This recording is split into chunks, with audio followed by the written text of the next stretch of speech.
Hello, everybody, and thank you very much for the opportunity to present my paper in this distinguished conference on risks of unsustainability. And I'm Vera Palea from the University of Torino. The paper I'm presenting is on the effect of IFRS adoption in the European Union on corporate investments. This is a joint work with Alessandro Migliavacca, who is a colleague of mine at the University of Torino, and Andy Haldane, who is director at the Royal Society of Arts, Manufacturers and Commerce, and the former chief economist at the Bank of England.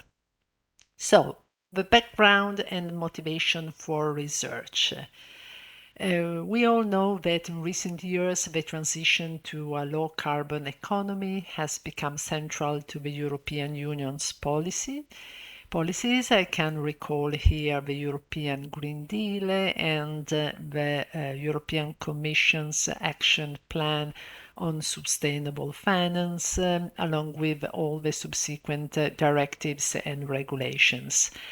Among regulations in force or still in proposal, I would like to quote the European Climate Law, which set the target of carbon neutrality for the European Union by 2050, and the Corporate Sustainability Due Diligence Directive, which, this is very important, requires companies to ensure that their business strategies are aligned to the goal of limiting global warming to 1.5 degrees.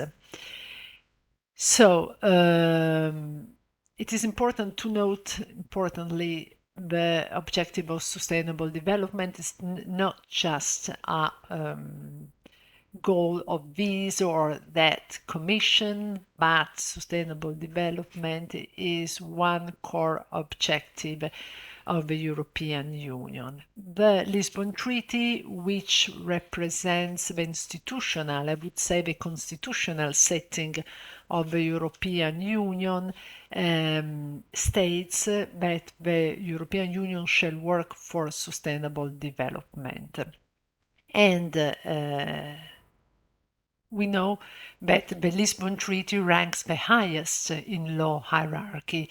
So sustainable development represents the ultimate societal objective against which any European directive or regulation is tested, including Regulation 1606, which mandated the international financial reporting standards in the European Union.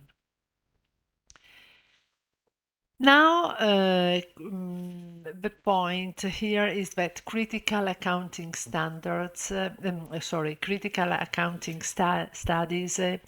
claim that reporting under IFRS encourages short-termism in non-financial companies, and short-termism is proved to distort corporate investment intentions, leading to underinvestment in the real economy. Short-termism, if we want to define short-termism, to recall a definition, short-termism refers to managers' tendency to weigh on near-term outcomes too heavily at the expense of long-term opportunities and investments. If short-termism leads to underinvestment, short-termism is a critical issue for targeting climate mitigation and adaptation goals. So, if IFRS contributes to short-termism, then financial reporting rules have significant public policy profile. And this is what we want to show, that financial reporting rules are a tool for political economy. Importantly, the European Commission has become aware of this issue, and for the first time in the Action Plan on Sustainable Finance, point 9, the European Commission opens to adjustment to accounting standards that pose obstacles to the European Union's sustainability objective. So, what are the mechanisms through which IFRS can decrease investments in the real economy? First of all, let's recall that fair value accounting represents, fair value measurements represent the basic criterion in IFRS, whereas historical cost is the basic criterion under the GAAP, which still apply to unlisted firms.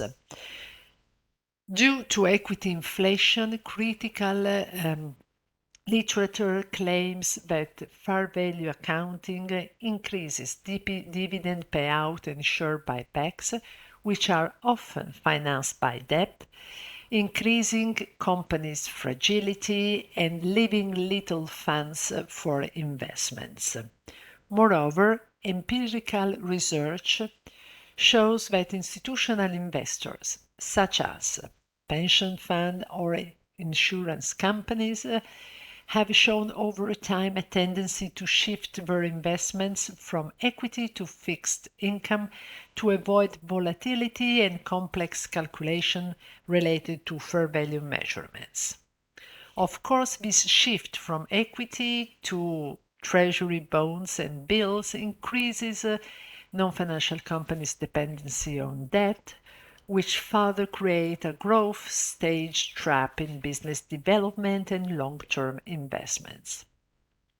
In our research, we use a counterfactual strategy where we compare IFRS firms' investment behavior, which we use as treated group, with DGAP firms' investment behavior, which we use as a control group.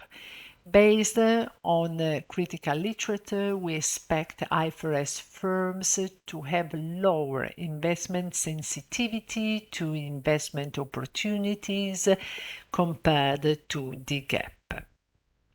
Our analysis focuses on more than 5,000 non-financial companies operating in the Eurozone, which we observe from 1990 to 2019.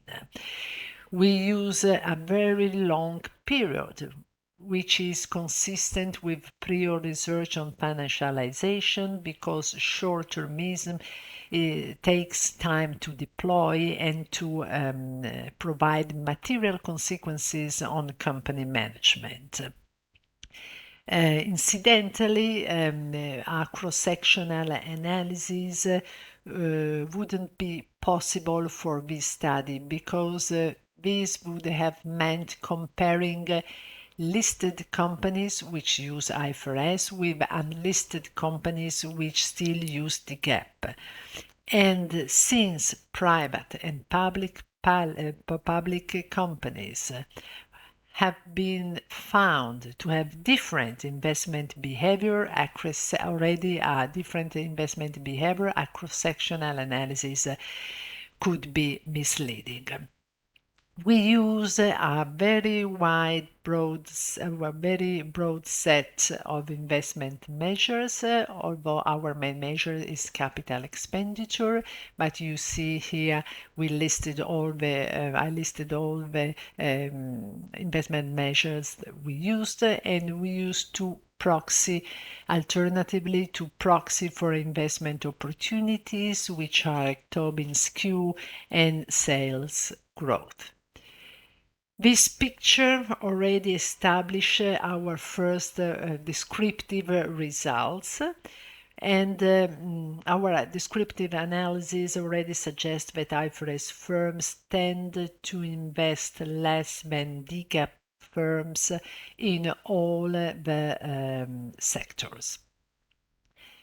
Also, we connected the CapEx levels with investment opportunities over the period under analysis, and our descriptive analysis, this figure show that corporate investment have decreased over time, constantly over time, but importantly, they also show that they have flattened substantially during the IFRS period, becoming less reactive to opportunity variation.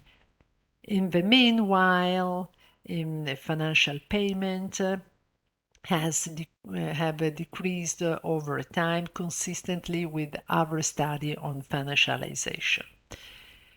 We perform a econometric model to test for differences between IFRS and GAAP firms in terms of their investment sensitivity to changes in investment opportunities. The variables of interest are the interaction term between IFRS and profitability and IFRS and investment opportunities. This is just one of the regression model we've performed, but we also perform several robustness checks and to support our results and to test the robustness of our results. And we include in our regression also a wide number of control variables. We controlled for changes in productivity, so we controlled for technical evolution, which is among the most significant drivers of investments. We controlled for changes in monetary policies, so we included also the interest rates in our regression, and then we controlled for sector, country, and year fixed effect. And I show you the results. I would focus on maybe on the first column, but results are robust all across the other investment measures. If we focus on the first column here, we are comparing CapEx out of total asset with the investment for opportunities measured by Tobin's Q and profitability measured by ROA. We see that the interaction terms are negative. The one in red are negative and are statistically significant with a p-value less than 0.001. So if we want to interpret these results, we can see that the coefficient of investment sensitivity under IFRS is the coefficient 0.013 minus 0.004, which means 0.009, which is almost two-thirds the coefficient under the GAAP. So under IFRS, firms tend to invest almost two-thirds compared to the GAAP. To conclude, I move to the conclusion. The time is running fast, and we can say that the first takeaway is that from a macroeconomic perspective, our analysis suggests that IFRS may hinder investments in fixed assets and innovation, which are necessary to green the economy. And so we can say that accounting is a tool for political economy, and for a financial perspective, lower investments in mitigation and adaptation may pose also severe risks to the stability of the banking sectors and capital markets.